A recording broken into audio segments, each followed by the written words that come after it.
Hey everyone, welcome to another top 10 list.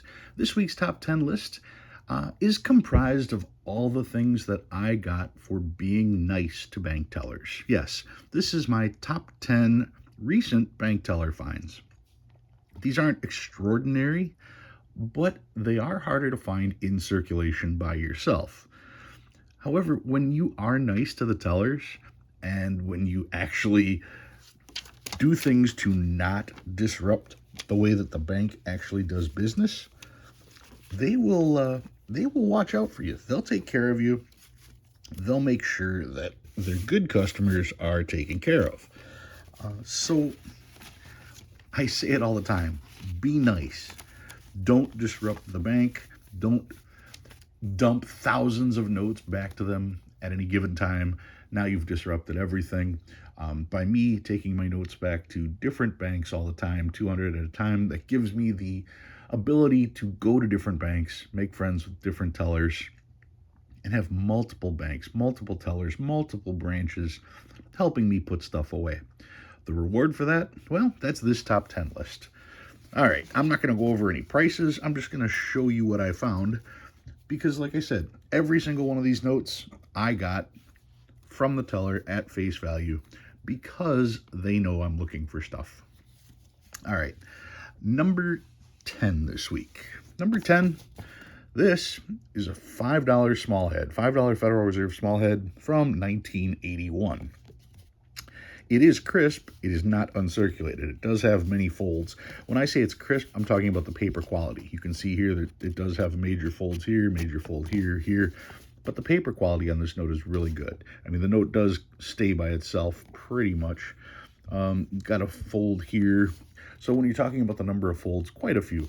But the note is bright and it has good paper quality. Nowhere near uncirculated. Still, to find a small head, I'll call it in circulation because that's where it came from. It did come from circulation. It was turned into the bank. To find one this nice, this is nicer than most fives that you're going to see that were printed last week. So, yeah, I was kind of happy that the tellers saw this and thought of me. That one's from 1981. Number 9, I did come up with another 5. This one's from 1988A, still a small head. And when we look at this note, you can see how off-cut it is. Okay, it's really wide on this side, really narrow on this side. There are people that are going to scream, oh, that's an error. No, it's not. It's off-cut. And when you go and check all of the different grading companies, they will tell you that centering is important. Now, if you look at the back of this note, there are people that are going to tell you, look at how wide this is on this side and how narrow it is on this side. That's an error. That's an alignment error because the front isn't aligned with the back. Problem with that statement is that this is actually wider than this. The back print is shorter and narrower than the front print, which means it looks like the margin is really thin and much thicker. But truth be told, the note is aligned properly. It's just miscut. This border is much thinner than this border. This border on a regular note is also much thinner than that border. So no, it is not misaligned. But it is a crisp note, almost uncirculated, just miscut. No additional value for it being miscut. Like I said, the value is actually lost because it is miscut. This note would never grade higher than a 63 being this far off cut. And coming from circulation, it's not going to grade that high either.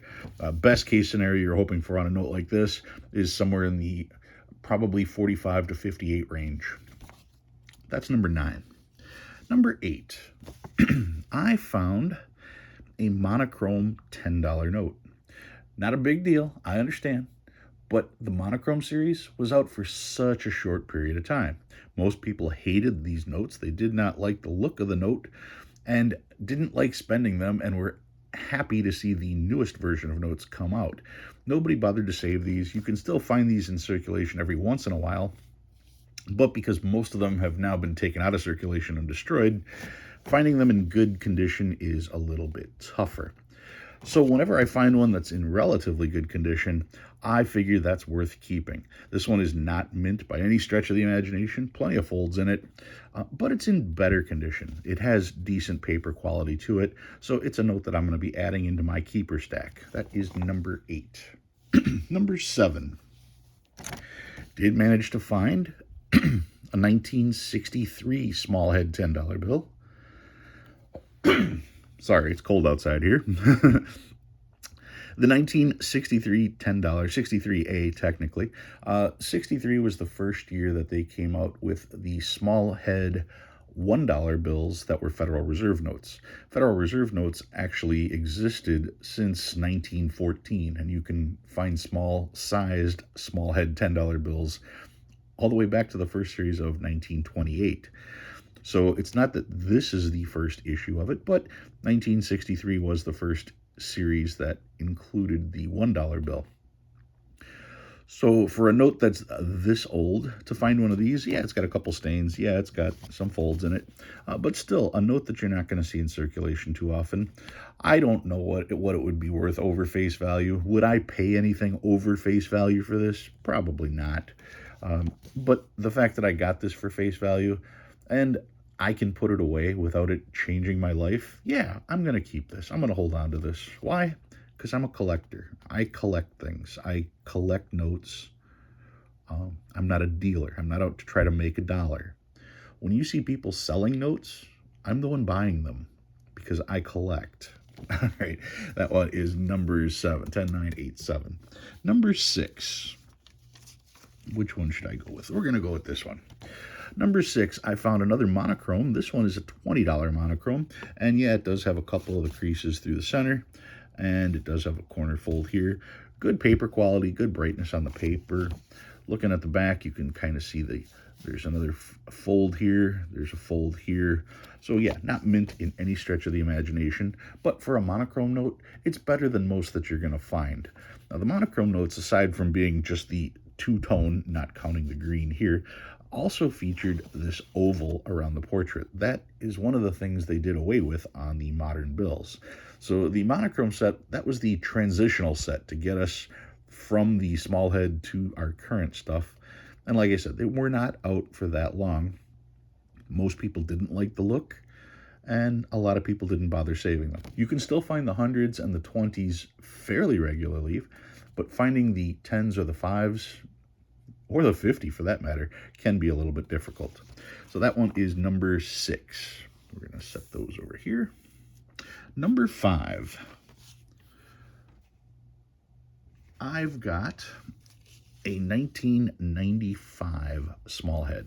Now this one does have a crease through the center here, so it's not worth a ton of money by any stretch of the imagination, but it's one of the, I believe this was the first year that they put in, you can see the plastic stripe in here. We'll double check that in a little bit.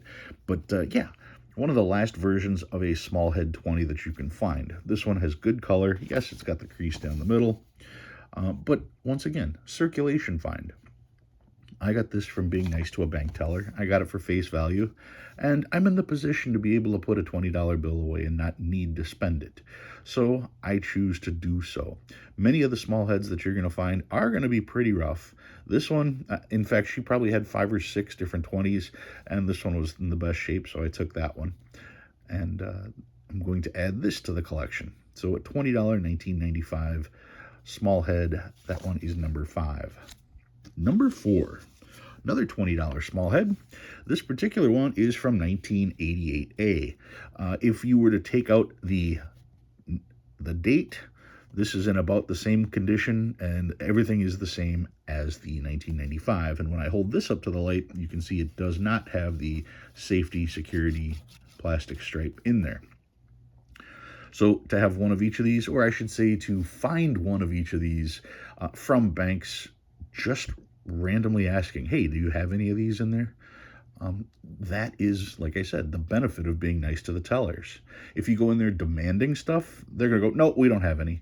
But if you actually strike up a conversation, you're friendly, and you do it when there aren't 40 people in line behind you, it's amazing what you can actually come across.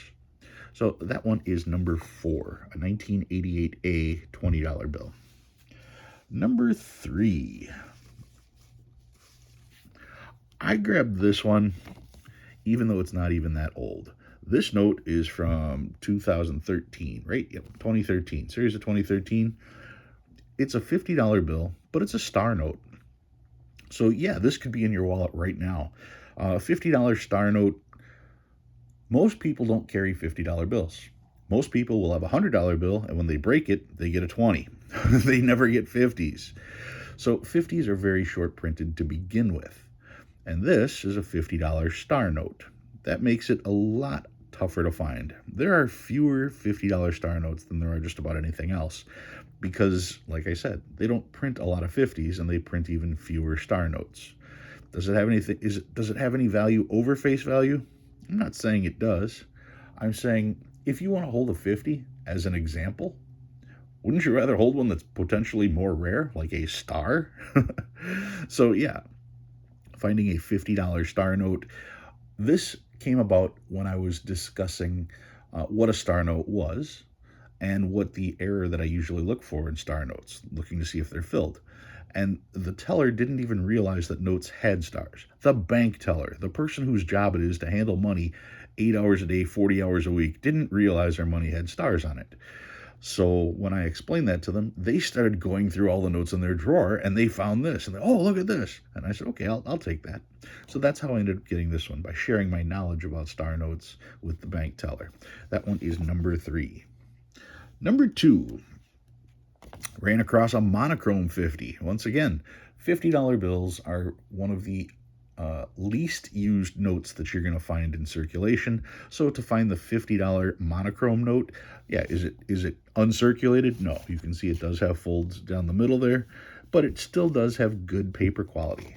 When you feel the note, it has good touch. A lot of notes, when they get to be this old, are not as good to the touch. They aren't as crisp. I'm not trying to claim that this is worth $1 million. I'm simply saying that the Monochrome series was a very short run. And historically, if you look at notes that had very short runs, you're talking about the educational series. The educational series came out in 1896, and by 1899, they replaced it. These were around for about twice as long as those. These started coming out in, I want to say, around 1996, and they were done by, I want to say, 2006. So you're talking a 10-year span versus a 3-year span. But once again, people didn't like these for the most part, and they didn't save them. So trying to find any of these in circulation is a little bit difficult, especially if you want something in a slightly better grade. And finally, number 1 this week, I did get an old 50. This one is just from 1985, so it's not ridiculously old, but it is a small head $50 bill. And you hear me say all the time, if you're going to collect a note, if you're going to collect a particular type of note, why not get a denomination that's a little more rare than the average note? And the $50 bill, of course, meets that demand.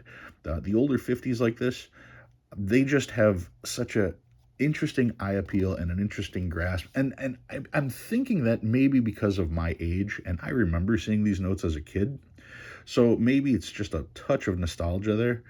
But to me, they're just, I don't know, they're epic. These are one of my favorite notes, the small head $50 Federal Reserve notes. That one is number 1. All right, guys, that is what I found just by being nice to the tellers. They gave me all this stuff for $50, or for face value. I got all the, $50 for this, 50 here, 50 here. And if I choose to spend them, I can. I'm not out any money. And if there is a little bit extra demand for particular years or the particular conditions of these, well, then I'm money ahead. But it didn't cost me anything.